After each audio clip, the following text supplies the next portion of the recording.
네, 지금부터는 투자해놓을 시간으로 이어가 보겠습니다. 오늘장에 나온 핫한 이슈들과 종목들 한 큐에 정리하고 또 남은 오후장 전략까지 한번 세워보도록 할게요. 네, 오늘은 위즈웨이브 이권희 대표, 퍼스프라임 리서치 손여로 팀장 두 분과 함께하겠습니다. 어서 오세요. 안녕하십니까. 안녕하세요. 네, 또 저희가 마지막 순서로는 탑픽주를 공개해드리고 있는데요. 지난주 우리 두 분의 탑픽주가 다 너무 잘 가서 짧게 리뷰부터 해보겠습니다. 먼저 우리 이권희 대표님의 탑픽주가 현대위아였는데 연일 52주 신고가를 갈아치우고 있습니다. 현대위아는 더 보유해볼까요, 대표님? 일단 뭐 단기 종전 이슈가 좀 일부 반영이 됐고, 그다음에 거기에 이제 지금 현대차 그룹의 지금 로봇 관련된 피지컬 AI 관련돼서도 여전히 지금 같이 주목을 받고 있는 회사이기 때문에 오늘 이제 고점을 만들고 조금 이제 음봉이 나왔기 때문에 오늘 이제 종가 상황이 좀 중요할 것 같고요. 그래서 지금 가지고 계신 분들은 요 한 5만 한 9천 원 정도만 깨지 않는다라고 하면 오히려 좀 더 들고 가보시는 것도 나쁘지 않다 이렇게 말씀드리겠습니다. 네, 5만 9천 원 선을 깨지 않는다면 현대위아 더 홀딩하자라고 해주셨고요. 이어서 우리 손여로 팀장님의 지난주 탑픽주가 로보티즈였는데 일주일 만에 지금 20% 넘는 수익률이 나오고 있습니다. 로봇의 대장주 로보티즈 오늘 흐름 좋은데 로봇주들 조금 더 가져가 볼까요? 네, 앵커님 목소리가 너무 우렁차가지고 더 가지고 가고 싶습니다. 일단 뭐 SP장 사면을 소개되지 못한 점은 아쉽지만 그래도 둥글둥글하게 로보티즈 수익이 낮다라고 판단합니다. 오늘 코스닥이 2차 전지가 강하면서 로봇 관련 종목들의 외국인의 순매도가 나오고 있는데 로보티즈 같은 경우도 외국인 순매도가 나오고 있어요. 근데 다행히도 기관 순매수가 들어온 모습입니다. 그래서 저 역시도 마찬가지로 로봇주에 대해서 어떤 실적 가지고 공략을 하는 것이 아니고 어떤 수급이라든가 투자 인사이트 이런 것들에 대해서 투자를 진행했기 때문에 기적 분석이 중요하다라고 판단합니다. 그래서 저 역시도 대표님과 마찬가지로 단기적인 지지구간은 23만 원 정도로 확인됩니다. 그래서 23만 원을 이탈했을 때는 전략 매도하고 다른 종목을 보는 게 맞다라고 판단하고 있고 23만 원을 이탈하지 않았을 때는 여전히 코스닥에 대한 투자분들 매기가 좋으니까 추가 상승 가능할 것으로 보인다. 그거 좀 판단해 보도록 하겠습니다.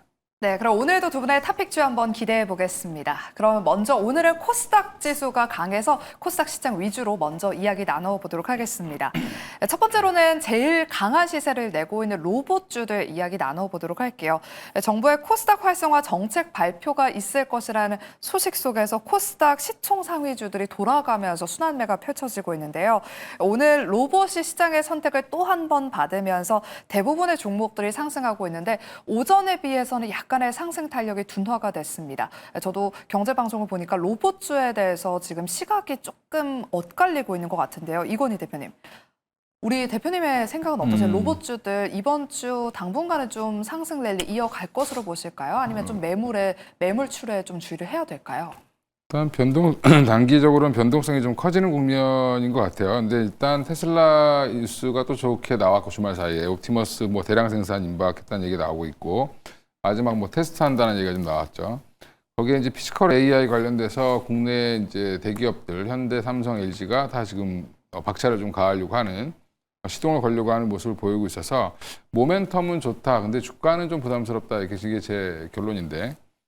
그러면 이제 그 안에서 그래도 좀 버틸 수 있는 종목을 고르시는 게 낫다. 그래서 그럴 거면 이제 그래도 LG라든지 삼성이라든지 현대와 연결되어 있는 회사들 중심으로 좀 보시는 게 맞을 것 같고요.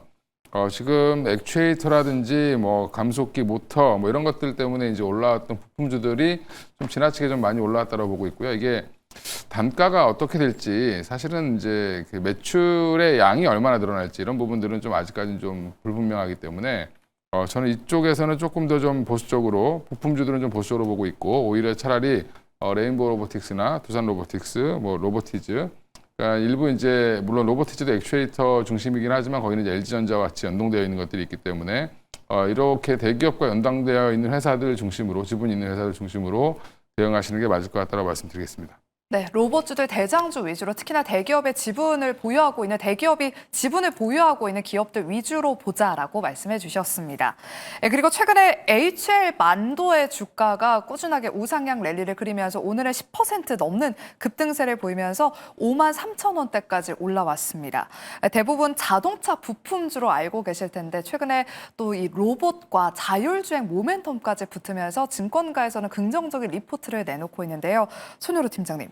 HL 만도 그 리포트를 보니까 100배 시장 규모라고 하더라고요. HM만도가 그동안 영위했던 그 자동차 제어 시스템 대비 100배 시장 규모다라고 해서 지금 긍정적인 코멘트로 6만 원까지 목표 주가를 상향 조정하는 리포트까지 나왔습니다. 내년에도 그러면 로봇과 자율주행의 대장주로 거듭날 수 있을지 HM만도에 대해서 어떻게 보실까요? 네, 저는 가능하다라고 판단합니다. 그래서 이제 대표님의 의견과 봤을 때 나는 매매를 정말 잘한다라고 했을 때는 이제 로보티즈를 매매를 하는 거고, 나는 정말 매매를 잘 못하겠는데? 라고 했을 때 현대 위아를 매매를 하고, 난 그 가운데 있는 종목이 없을까라고 했을 때는 HL 만도가 있다라고 판단합니다. 그래서 HL 만도 같은 경우는 판교에 자율주행 연구 이제 공장이 있기 때문에 자율주행하면 가장 선두의 위치에 있다라고 판단하고 있고, 만약에 로보티즈가 이런 자율주행 로봇을 통해서 실적을 갖췄을 때는 HL 만도가 이런 모습이 아닐까 그렇게 판단합니다. 그래서 HL 만도에서 만들고 있는 부품 같은 경우 현대차에 많이 납품이 되고 있기 때문에 현대차가 이 보스턴 다이낙스를 통해서 현대차 미국 공장에 어떤 설비 로봇을 투자한다, 이제 투입한다, 이런 뉴스가 있으면 낙수 효과 있는 거다라고 판단하고 있고요. 로보티즈에서 만들고 있는 로봇 중에서 자율주행 로봇 매출 비중이 5%가 안 되듯이 사실 HL 만도 같은 경우도 이들이 만들고 있는 액추에이터가 현재 진행하고 있는 사업에서 매출 비중이 크지 않은 상황입니다. 근데 제약바에서 말씀을 드린 것처럼 그냥 신약 개발 기술만 똘똘똘똘 굴러가는 기업들 우리가 변동성이 클 수 있지만 이미 잘하고 있는 제약 기업이 신약 개발을 한다고 했을 때 우리가 믿고 투자할 수 있는 것이 HL 만도다라고 판단하고 있고요. 옛날에는 주가 순 자산 비율 PBR이 0.6이 안 됐었는데 주가가 많이 올라온 것은 맞는 것 같습니다. PBR이 0.8이 넘어가는 모습이고 주가 수익 비율도 서서히 올라가는 모습입니다. 그래서 이제 와서 HL 만도를 말씀드려서 죄송하지만 기관 순매수 이어지고 있기 때문에 분할 매수 잘하신 분들은 여전히 공략 가능한 종목으로 보인다. 그걸 좀 말씀을 드리도록 하겠습니다. 네, HL 만도에 대해서 긍정적인 코멘트 주셨습니다. 다음 주 목요일 11일에 또 첫 CEO 인베스터 데이를 통해서 휴머노이드 로봇과 관련해서 구체적인 로드맵을 제시한다고 하니까요. 궁금하신 분들은 11일 다음 주 목요일 주목해 보시기 바랍니다. 그리고 로봇주뿐만 아니라 코스닥 지수를 또 견인하는 2차 전지 종목들도 오늘 상승하고 있습니다. 그중에서 에코프로 그룹주들의 상승이 오늘 두드러지고 있는데요. 에코프로가 헝가리의 양극재 공장을 준공하고 또 양산에 들어갔던 소식이 오늘 상승의 트리거로 작용하고 있습니다. 이건희 대표님, 코스닥 시총 상위주들 안에서는 2차 전지주들이 그동안 워낙 또 조정을 많이 받았었기 때문에 상대적으로는 낮은 위치에 있는 것 같아요. 그렇다면 상승 여력이 더 남아있는지 천스닥을 견인할 마지막 퍼즐이 될 수 있을까요? 네, 이제 이게 물론 뭐 헝가리 공장을 준공했다라는 부분은 뭐 이제 긍정적인 뉴스인데 일단 유럽 시장이 그닥 좋지 않습니다. 그러니까 거기서 경쟁이 심화되고 있기 때문에 일단 삼성 SDI 향으로 나가야 되는 물량들인데 이것들을 어떻게 삼성 SDI가 소화를 시킬 거냐 이것도 좀 중요할 것 같고요. 일단 지금 오늘 에코프로 그룹주들이 강한 이유는 그냥 코스닥에 있어서 더 강한 거다라고 보시는 게 맞죠.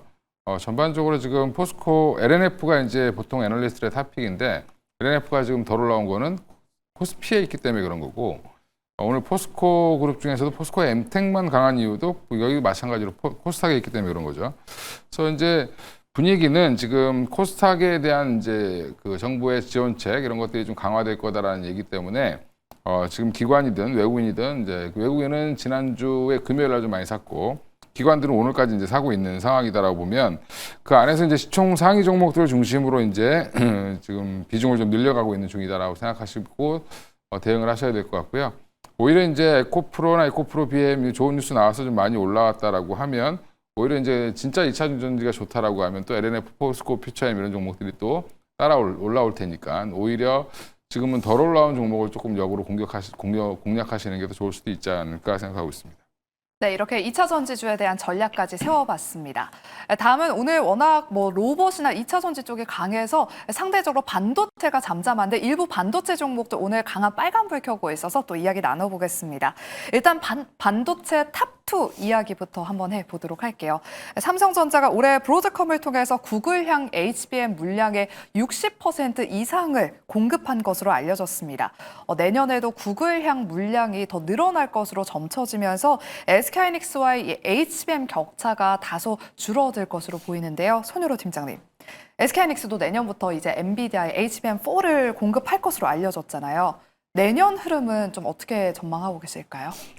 네, 저는 분할 매수를 잘하신 분들께는 SKS가 낫다라고 판단하고 있고 분할 매수 잘 못하신 분들은 삼성전자가 낫다라고 판단합니다. 그래서 오늘 이 구글량 이제 이슈가 나와가지고 검색을 해보니까 이제 막 구글량 TPU의 HBM 점유율 60% 넘었다라고 뉴스가 나왔고 2024년 연말 기준으로도 구글 안에서는 이제 삼성전자가 HBM을 납품하고 있었다 이런 뉴스가 있었습니다.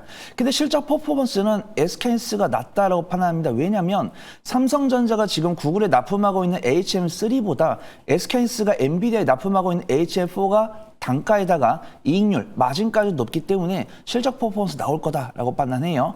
그 다음에 삼성전자도 분기 실적 추이를 봤을 때 전분기 대비해서 전년 동기 대비해서 20에서 30% 실적이 개선되는 것은 상당한 퍼포먼스지만 SK스 같은 경우는 전년 동기 대비해서 전분기 대비해서 50% 이상 실적 퍼포먼스 나오는 데다가 영업이익이 50% 이상 되기 때문에 삼성전자는 12개월 선행퍼가 10이 좀 안 되고 SK스는 요즘 기간적으로 겪다 보니까 7 아래까지 내려간 모습입니다. 그 다음에 앞에서 나온 뉴스가 나오면서 삼성전자보다는 SK스의 수급이 개선되고 있으니까 많은 시청자분들께서는 이미 잘하고 있는 기업인데 더 잘하고 있는 기업에 집중하고 있는 것 같다. 좀 판단해 보도록 하겠습니다. 근데 변동성은 강하니까 내가 이 두 종목 중에서 같은 기간 보였을 때 분할 매수를 잘한다 이러신 분들께는 SK하이닉스, 분할 매수 잘 못한다 라고 하신 분들께는 삼성전자가 적합해 보인다. 거기 좀 말씀을 드리도록 하겠습니다. 네, 반도체 대장주에 대한 전략 세워봤고요. 그리고 지난 주말 뉴욕 증시에서 가장 뜨거웠던 반도체 기업이 있다면 바로 인텔이었습니다. 인텔이 2027년부터 애플의 최저 사양 M 시리즈 칩을 제조할 가능성이 있다라는 보도에 인텔 주가가 10% 넘게 급등 마감했었는데요.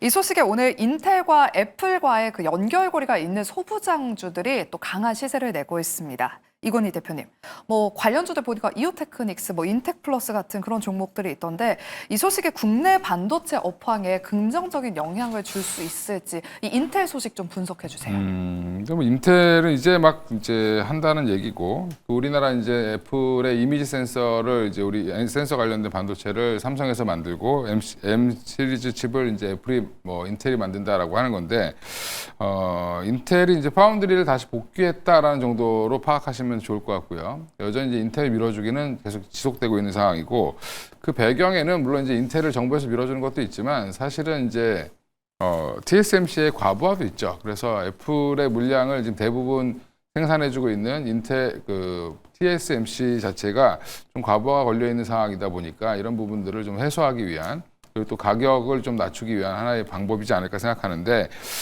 이거 관련돼서 우리나라 일부 기업들이 지금 수혜를 받는다 이렇게 얘기하지만 그닥 그렇게 우리나라에 미치는 영향은 크지 않다라고 보고 있고요. 오히려 이제 삼성이 이제 지금 오스틴 공장을 조금 더 증설한다든지 이런 얘기가 나오면 오히려 조금 더 반응을 강하게 하지 않을까 이렇게 보고 있고요.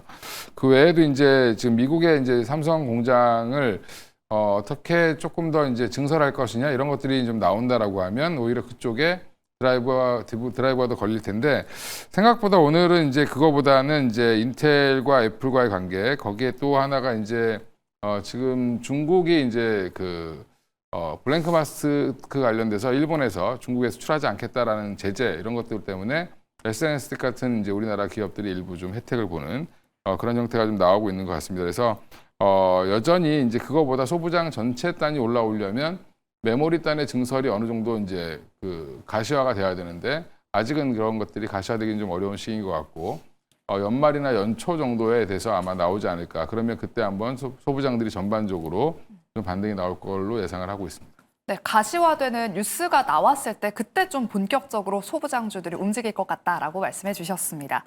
그리고 AI 순환매가 싹 돌았을 때 AI 소프트웨어 쪽이 잠잠했었는데 최근에 TPU 이 이슈가 터지면서 AI 소프트웨어 관련 종목들로 또 수급이 들어오고 있습니다. 일각에선 구글의 TPU 열풍이 과거에 그때 딥시크 쇼크와 같다라는 그런 이야기도 하고 있는데요. 과거 딥시크가 등장했을 때도 LLM 경쟁이 본격화할 것이다라는 기대감 속에서 AI 소프트웨어주들이 한번 시세가 나섰습니다. 이건희 대표님, 최근에 플리토, 한글과 컴퓨터, 이스트소프트 같은 AI 소프트웨어주 쪽으로 수급이 들어오고 있더라고요. 근데 너무 조용했잖아요. 다시금 좀 바닥에서 올라올 수 있을지 어떻게 보세요? 이건 기업별로 좀 보셔야 되는데 플리토 같은 경우는 이제 언어 관련돼서 통번역 관련돼서 이제 나름대로 노하우를 갖고 있는 회사고 그다음에 이제 이거는 어차피 언어 데이터이기 때문에 플리토가 갖고 있는 우리나라의 데이터가 필요하기 때문에 뭐 이런 것들은 좀 잘 될 수 있다라고 보고는 있는데 지금 근데 사실은 이제 소프트웨어 관련돼서는 의미가 좀 없다라고 좀 보고 있는 거예요. 제가 아직은 왜 그러냐면 일단 기본적으로 이제 이 지금 오픈 AI부터 시작해서 메타 그다음에 제미나이까지 구글까지 다 지금 소프트웨어를 하고 있는데 그쪽이 워낙 뛰어나기 때문에 그쪽에 같이 연동돼서 뭔가를 개발한다 하더라도 이미 미국에 있는 소프트웨어 회사들도 많이 망하고 있습니다.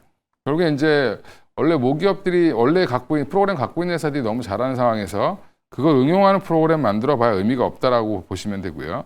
이제 거기에 오히려 소스를 제공하는 이런 회사들은 좀 의미가 있겠죠. 지금 제미나이 3.0 같은 경우는 한글 워드 파일을 그냥 다 읽어요. 이제는 그러면 이제 좀 더 우리나라 분들이 쓰기에 더 편해지겠죠. 근데 거꾸로 얘기하면 그 데이터를 읽는데 우리나라 기업이 중간에 거치지 않는다라는 부분이 좀 맹점이죠. 그래서 지금은 우리나라는 소프트웨어보다는 반도체에 아직 좀 더 집중을 하시는 게 맞고요.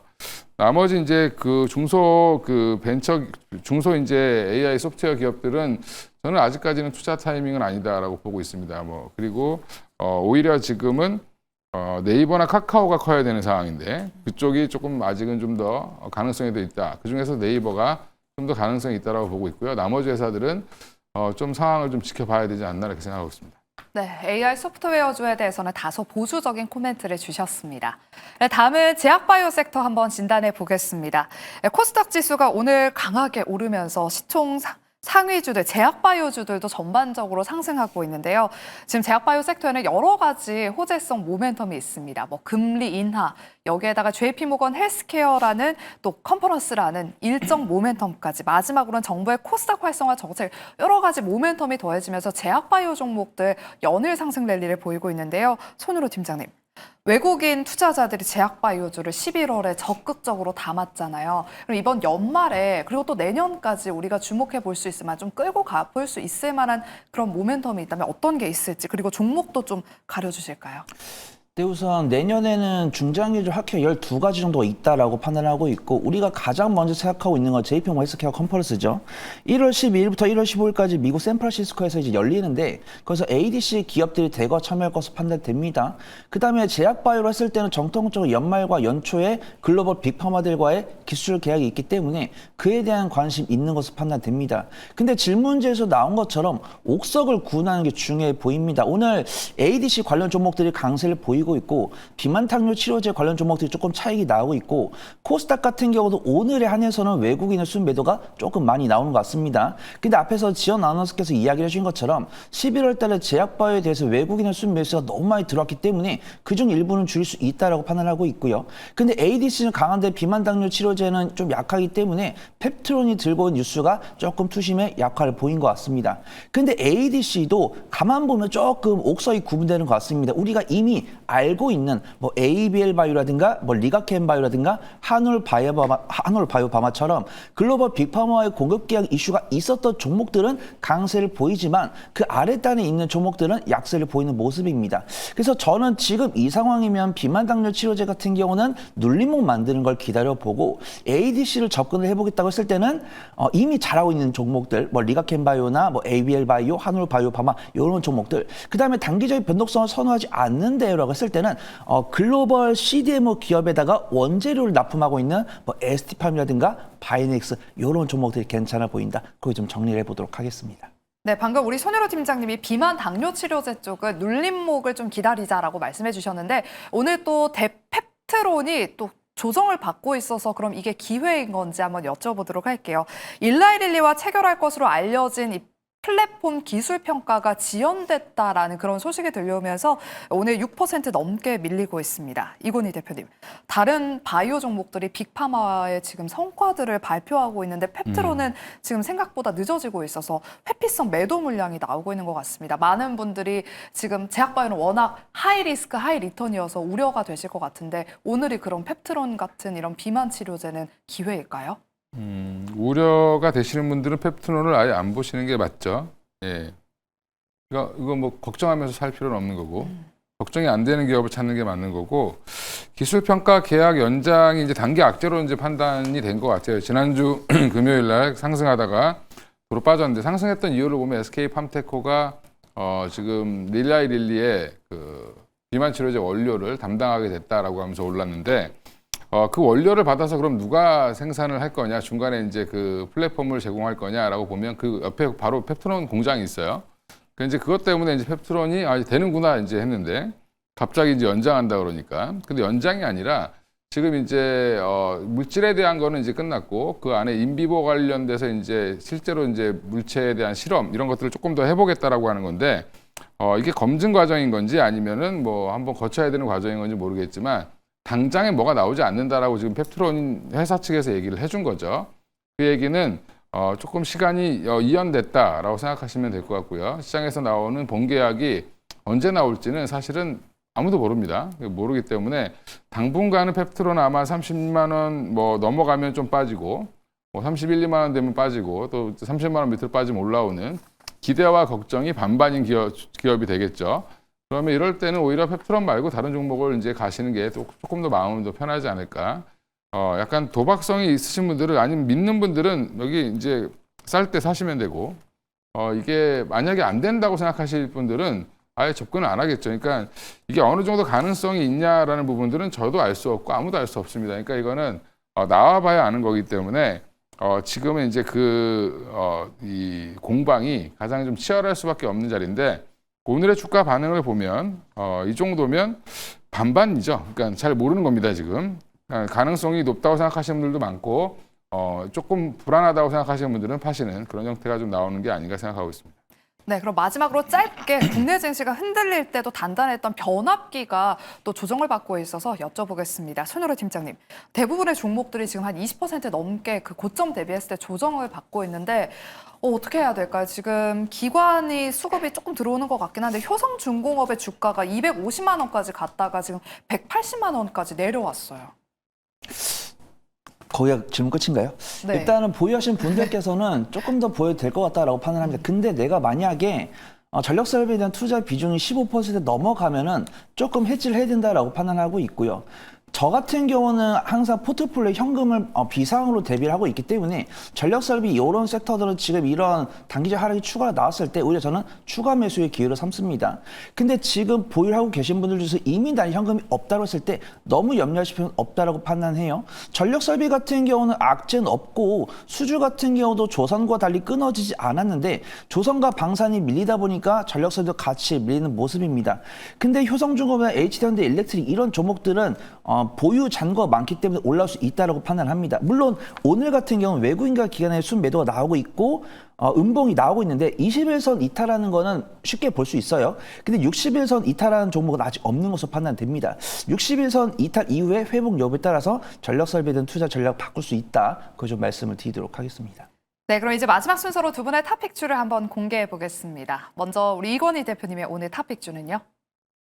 예, 일단 WSI라는 종목이고요. 일단 심혈관 의료기기 유통업체인데 원래 이제 이걸 기반으로 돈을 벌어서 지금 의료용 로봇 쪽으로 진출하고 있는데 내년부터 자궁 거상기 이지메디봇이라는 이제 자회사를 통해서 이제 자궁 거상기라는 걸 만들었는데 지금 오타가 났네요. 제가 잘못 써서 보냈는데 이지메디봇이고요.